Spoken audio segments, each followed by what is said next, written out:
The wind cut like a blade across the barren prairie, sweeping up thin spirals of snow that stung Mary Walsh's cheeks as she trudged forward. Her shawl, once a warm gift from her late husband, was now little more than a thin, frayed cloth fluttering uselessly against the cold. Every step felt heavier than the last. Hunger had taken root deep in her bones, and exhaustion made her vision blur. But she pushed on because stopping meant death. And death was a luxury she couldn't afford. Not when two small pairs of footsteps dragged behind her. Her children, Samuel and Lily, clung to her skirt whenever a gust of wind threatened to knock them down. Their tiny boots, too worn for winter, left faint tracks behind them that the snow quickly swallowed. Samuel's lips were blue. Lily's fingers were stiff around the rag doll she refused to part with, even though it had long lost its stuffing. But neither had complained. Even in hardship, they knew their mother carried the weight of the world. 2 nights earlier, the fire had taken everything: clothes, blankets, food, even the memories she kept tucked away in wooden drawers, all gone in the span of 15 agonizing minutes. She'd tried to smother the flames with water, with dirt, with her bare hands, but nothing had stopped the inferno. Since then, survival had been a cruel guessing game. How long could they go without shelter, without warmth, without hope? Mary's boots slipped on a patch of frost, and she steadied herself, whispering a prayer under her breath. This was the last stretch. The Dawson Ranch lay just beyond the next ridge. She had heard of Ethan Dawson, the widower who had lost half his livestock to drought, a man who worked from dawn to dusk just to keep his small ranch alive. He wasn't wealthy. He didn't have servants or abundance. But he had a reputation for kindness, and right now kindness was her final gamble. When she finally reached the ridge and saw smoke curling from Ethan's chimney, her eyes burned with relief. She might have collapsed from the emotion if her children hadn't been leaning on her legs, depending on her to stand. She guided them the last few yards to the porch. Snow caked her boots, her hair, her trembling hands. She raised her fist and knocked on the wooden door. The sound was dull, barely heard under the howl of the wind. She tried again, louder. The door opened to reveal Ethan Dawson, his face shadowed by fatigue from a long day's labor. But when he saw her, saw the shivering children, the frostbite creeping across their fingers, the despair etched into her face, his expression changed instantly. Concern softened his eyes. "Mary? Lord above, what happened?" he asked. She swallowed, struggling to hold herself together. "Ethan, I wouldn't be here if I had any other choice." "What do you need?" His voice was gentle, steady. Mary's knees buckled as the words ripped from her heart. "Take my children," she whispered, tears freezing on her cheeks. "Please." "Save?" Mary couldn't move at first. Ethan's words hung in the air with a weight that made her chest tighten, not from fear but from the sudden release of a burden she had carried far too long. Snowflakes clung to her hair as she stared at him, unable to understand why a man with so little to spare would take on 3 lives already, battered by misfortune. "Come inside before you freeze," Ethan said, guiding her and the children across the threshold. The warmth of the cabin washed over them like a blessing. Mary had forgotten what a heated room felt like. Her skin prickled as the cold began to melt away, leaving behind a strange mixture of relief and weakness.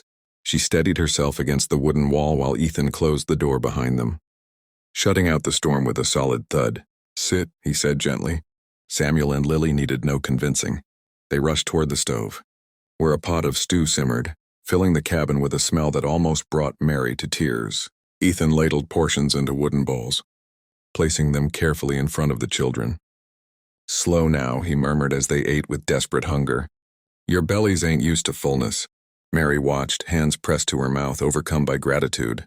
She hadn't seen her children eat like this since before the fire. She had forgotten how peaceful their little faces looked when their fear loosened its grip. Ethan poured a bowl for her as well and set it on the table. She shook her head instinctively. "I should let the children. You're no good to them if you starve," he interrupted softly. "Eat, Mary." The firmness in his tone made her obey before she could argue. The first spoonful of warm broth slid down her throat, awakening sensations she'd nearly forgotten. Nourishment, warmth, safety. She closed her eyes, letting the moment sink deep into her bones. When the children finished, Ethan pulled out a stack of quilts, old but clean, and spread them near the hearth. "They can sleep here, close to the fire." Mary frowned. "And you?" Where will you sleep? I'll take the chair, he said with a shrug. I've done it before. No, she murmured, shaking her head. We can't push you out of your own home. You're not pushing me. Out. Ethan met her gaze with a look so steady it quieted her protests. You're staying here because I want you here. All of you. The children snuggled into the blankets, their eyelids drooping almost immediately. Mary watched them settle into peaceful sleep. Oh, sight she feared she might never see again. Her heart squeezed as she tucked the quilts around them. When she sat down across from Ethan at the table, the fire cast a warm glow over his tired features. He rubbed his hands together, staring into the flames as though gathering the right words. I know what folks will say, he began slowly. A poor rancher taking in a starving widow and her children. They'll think I've lost my senses. Mary swallowed. Maybe you have. The next morning, sunlight spilled weakly through frost-lined windows, illuminating the small cabin with a pale golden glow. Mary stirred awake first, feeling the warmth of the quilt still wrapped around her children. Samuel and Lily were already asleep, their faces relaxed for the first time in what felt like months. Mary took a deep breath, letting herself feel a quiet relief she hadn't dared to admit before. For the first time in days, perhaps weeks, they were safe. Ethan was already up, moving quietly across the cabin. He tended the fire with practiced care, coaxing the flames higher while keeping the children's sleeping area safe from stray sparks. Seeing him in the soft morning light, Mary realized how much he had carried on his own. The ranch, the chores, the loneliness. And now, without asking, he had taken on her children as if they were his own. She swallowed, her throat tight with gratitude. The cabin smelled faintly of last night's stew and of pine smoke. Outside, the wind still howled across the prairie, but inside the storm no longer mattered. Mary rose, brushing off snow from her coat and running her fingers through her damp hair. She moved to the small pantry, surveying the meager supplies left in the cabin. Flour, some dried beans, and a few cans of preserved vegetables. Enough for a day or two if rationed carefully. I'll start breakfast, she murmured, trying to sound casual, though her hands shook. Ethan glanced at her from where he knelt by the stove. You don't need to, he said quietly. I have some oats. The kids can have porridge. Mary hesitated, then smiled faintly. We can make it together. The children will like that. Samuel and Lily stirred at the sound of voices, rubbing sleepy eyes as they crawled from the blankets. Ethan scooped Lily into his arms and set Samuel at the small table, guiding them through simple morning routines. Mary moved to the stove, adding water and oats, stirring carefully as the grain swelled with heat.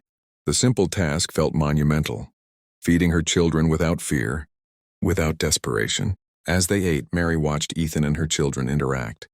His calm patience, his soft words, the gentle way he handed Lily her spoon. It was a scene she hadn't allowed herself to imagine for months. For the first time, she let herself hope. Perhaps life could still offer more than survival. Perhaps joy could sneak in, quiet and unassuming, even in the hardest times.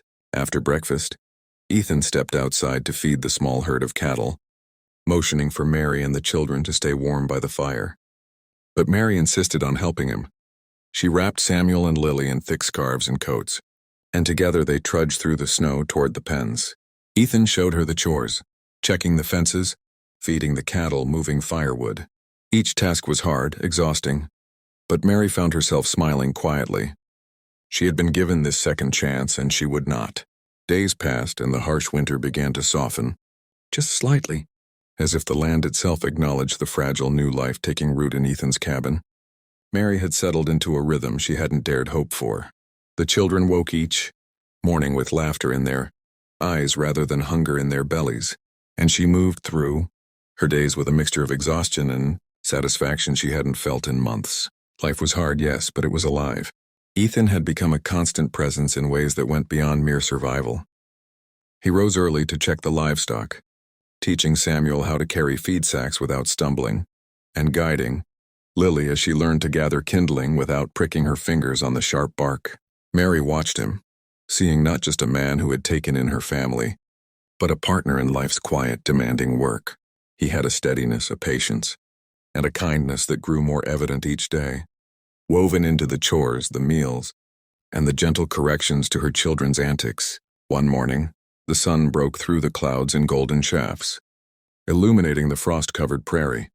Mary stood at the edge of the cabin porch, Samuel and Lily in tow, and breathed deeply, savoring the crisp, clean air.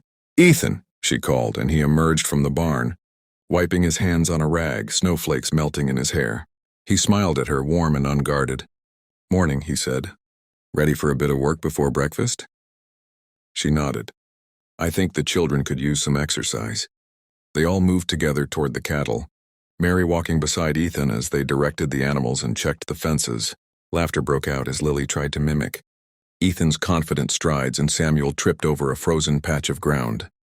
Ethan caught him easily, setting him upright with a grin. Watching them, Mary realized something she hadn't admitted even to herself. Her heart felt full again, not merely relieved, not merely safe, but full. She could see a future unfolding here, small and careful, but theirs. She had come to the Dawson Ranch fearing the worst, prepared to part with her children for their survival. Instead, she had found protection, warmth, and perhaps love. When the work was done, Ethan suggested a brief break, and they returned to the cabin. Mary lit the fire while Ethan prepared a simple breakfast, and the children busied themselves with a small game of stacking firewood, laughter echoing in the cozy room. Mary took a quiet moment to sit beside Ethan, her hands brushing against his. "You saved more than my children," she whispered. "You've saved me too." He looked at her, eyes softening. "We saved each other," he said simply, "and we'll keep saving each other every day as long as we have to." Outside, the prairie stretched endless and bright, no longer threatening but welcoming. The wind was still cold, but it no longer carried despair. Inside the cabin, 3 lives had begun to intertwine, stitched together by kindness, courage, and trust.